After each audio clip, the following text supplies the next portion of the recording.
Well, this morning we have a great guest. Most of you know Montie Monzingo. He's been a member of 2 different chapters. Montie has a great story to share with us this morning. We're going to take you back to the Civil War. During the war between the states, we hear a lot of discussion about the people that were killed and wounded, but we don't hear a lot about the prisoners of war. And one of the most infamous prisoners of war camp was Andersonville. And Montie has a connection that he's going to tell us about. Actually, I remember 4 chapters. 4 chapters. Yeah. I assume you remember George Gobel. You're old enough to remember George Gobel. One of the stories about him is he was fixing to go on stage. He was backstage, and just before he was called to go out, he poured himself a glass of whiskey and downed it. And the person said, "You mean you drink that before you go out?" He said, "I'm not going out alone." You probably saw the picture that Tom put in. Tom means well, but he blew my cover. You see that picture? Dark glasses on. I went downtown Dallas street corner, dressed up, and put on my dark glasses. I pretended to be a blind Revolutionary War veteran, see if I could raise some money. See if I could raise a little money. And so Tom comes along, takes my picture, and blew my cover. He meant well. What caused Andersonville Prison? It was also called Camp Sumter. Of course, when they stopped exchanging prisoners, the South was blamed for it because they didn't want to deal with black POWs. The North, Grant did not want to exchange prisoners until the war was over. And he felt, and probably rightly so, if he released prisoners back to the South, they would come right back and start fighting, and the war would continue. The prison was only opened 14 months, and in that time, 45,000 men went through there. At one time, there were 33,000. It was designed for about 8,000. It only covered about 23.5 acres. It wasn't very large at all. Have any of you been there? Yeah, I went there. Unfortunately, when I was there, I didn't know that I'd had relatives that were incarcerated there. 13,000 of them died. So, of course, you probably know that the commander, I guess his name was pronounced Wirtz, maybe Wirtz, I'm not sure. He was executed. He was the only person, I guess, of war crimes. Okay, you're going to learn more about my family than you ever intended to learn, but you might actually find it interesting. Different, maybe even interesting. Dorrance Atwater was a prisoner, and he was given the charge of writing down a list of the names of people who died at Andersonville. Of course, he was supposed to be writing it for the Union. He also made a copy he was supposed to write it in the Union, and he made a copy and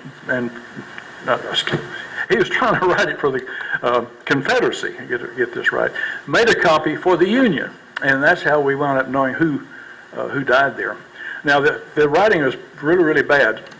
I will mention some of your names, in fact. So when you read the names listed, you have to kind of guess what it really says. Now, my family name, there are M.O. Zingos, M.A. Zingos, M.U. Zingos, M.O.N.T. Zingos, M.O.N. Zingos. Even my pronunciation of my last name is Monzingo. Some of them pronounce it Monzingo. We did a DNA testing several years ago and proved that all of these people were all one big happy family. Of that group, 72 served for the Confederacy, 28 for the Union. Now, I did a little research on the officers, looked up the piece of paper I put out there gives you 2 bits of information about my family members. At the very top, there is a link to a website which lists the people that were at Andersonville.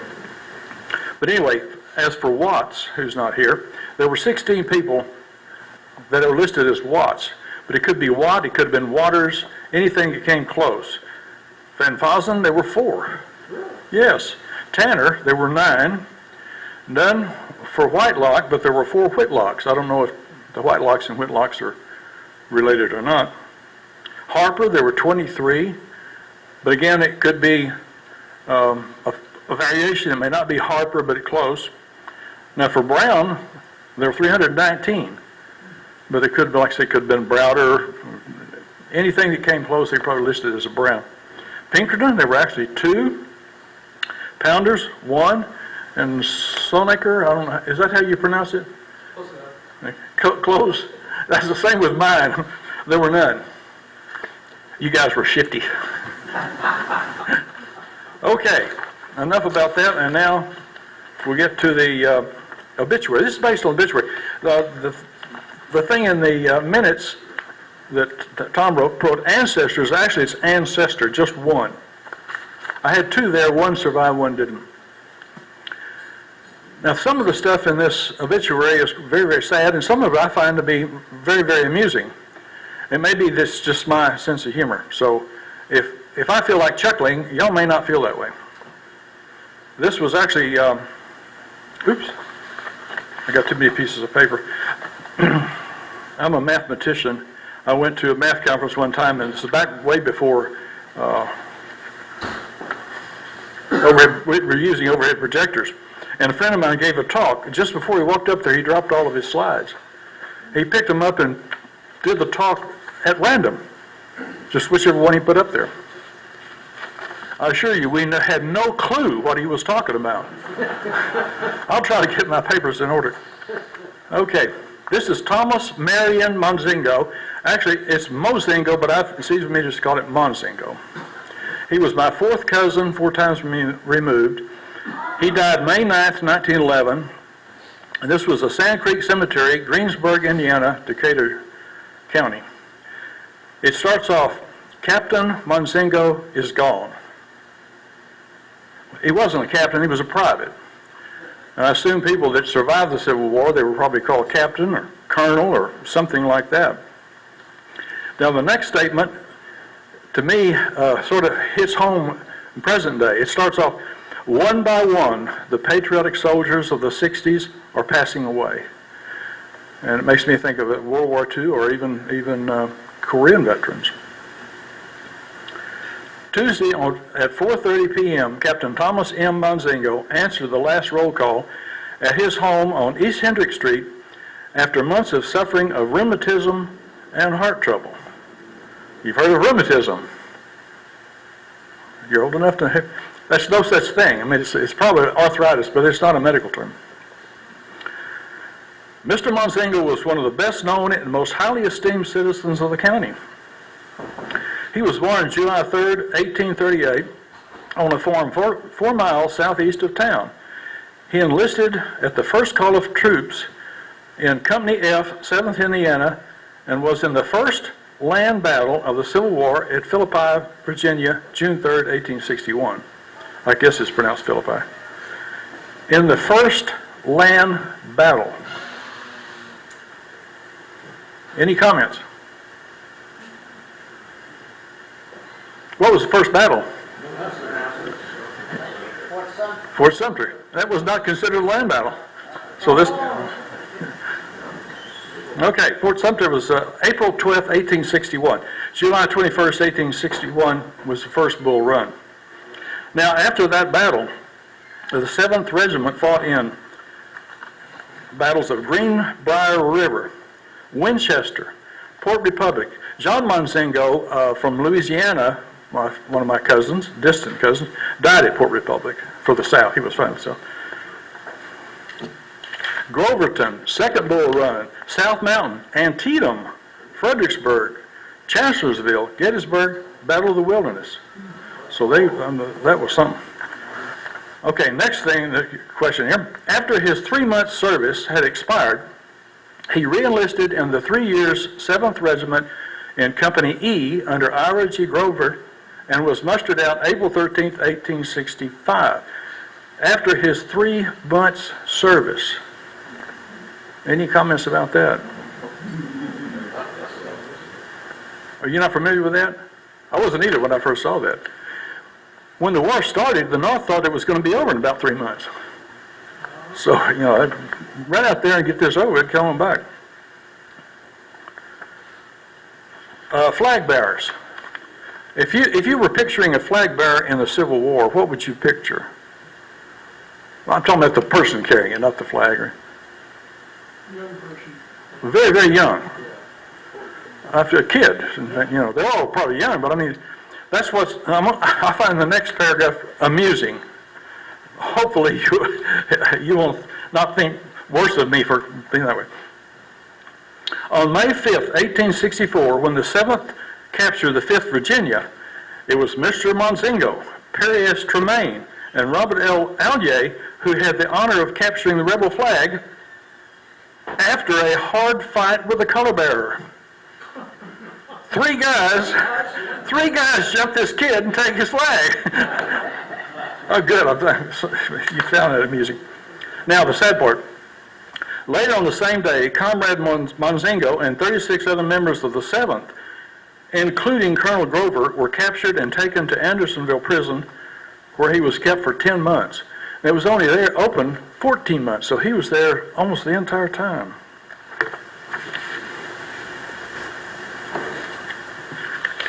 Too many papers.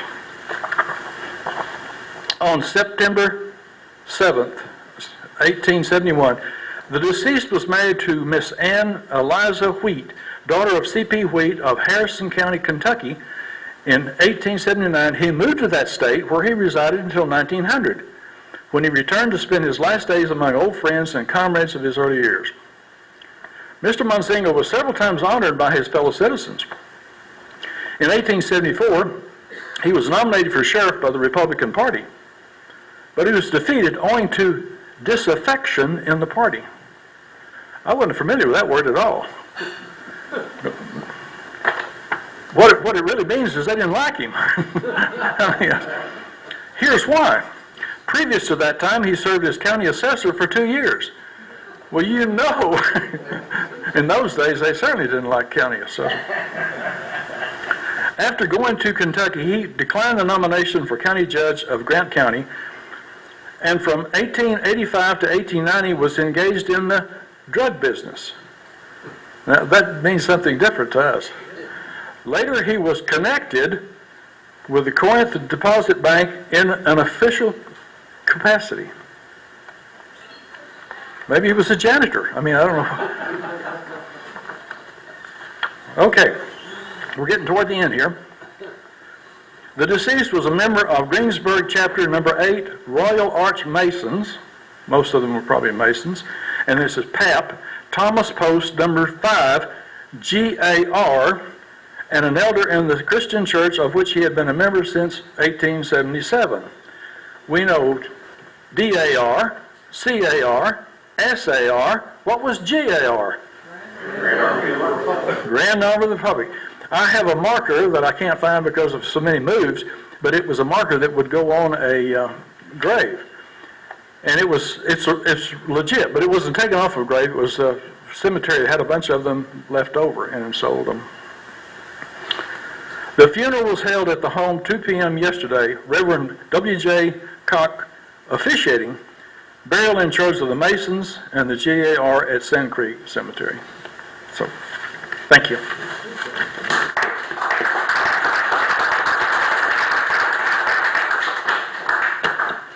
Just stay the course here for a minute. Pardon? Just stay the course. Oh, right here. stay the course. Yeah. Saturday Night Live, that's when George Bush, the guy pretending to be George Bush, stay the course. He's trying to stay the course. 1,000 points of light. Stay the course.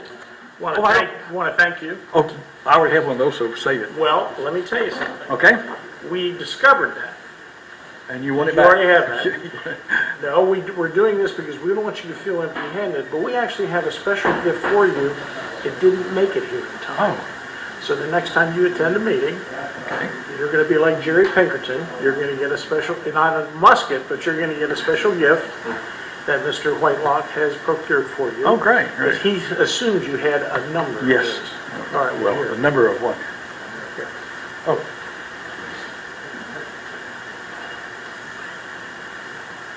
Thank you, Thomas. This picture will remind me that you got a special gift. Exactly. And again, thank you for your time. yeah. Back to Pinkerton. Jerry and I are in American, as you know, the A1, And, oops, I'm getting his stuff. My father's buried in the Netherlands, and I found that not only is my father buried in the Netherlands, 2 distant cousins are also buried in the Netherlands, a military cemetery. And I've got one buried in Belgium, one buried in Normandy, and then I've got one listed on the tablet of the missing in Manila, where his father is buried. So I lost a bunch of people. They were from different states. Some of them were Mozingo, some were Muzingo, different spelling. And I doubt that any of them knew each other. Of course, I was 4 years old, so I don't really remember my father either. Thank you. Thank you, Bonnie, appreciate it.